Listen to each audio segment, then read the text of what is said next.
ሁርሙዝ ተዘጋ። የስ እንደገና ደግሞ ተዘጋ ሁርሙዝ። የተኩስ አቁም ስምምነቱን ተከትሎ እንግዲህ ዛሬ ሁርሙዝ ተከፍቶ ነበረ። ከስምምነቱ አንዱ እንግዲህ ኢራን ሁርሙዝን ትከፍታለች የሚል ነበረ።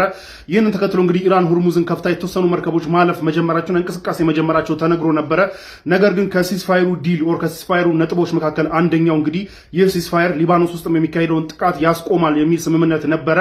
ነገር ግን እስራኤል ይህንን ስምምነት በመጣስ እንግዲህ ሊባኖስ ውስጥ በ10 ደቂቃ ውስጥ ብቻ 100 የአየር ጥቃቶችን በማድረግ ከባድ ጉዳት ማድረሷን ተከትሎ እንግዲህ ኢራን ሁርሙዝ ሰርጥን ደግማ ዘግተዋለች።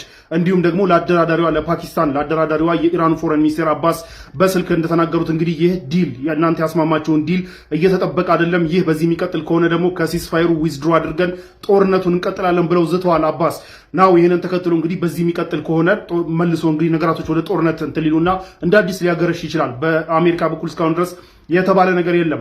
ነገር ግን ኢራን አሁን ሁርሙዝ ሰርጥን መልሳ ዘግተዋለች። የኛ መርከቦች ይውጡ አይውጡ የታወቀ ነገር የለም። እንደምታውቁት እዛ ስታክ አድርገዋል የተባሉ 3 መርከቦች ነበሩ። የት እንዳሉ እንግዲህ እስካሁን ድረስ አሮን ነው።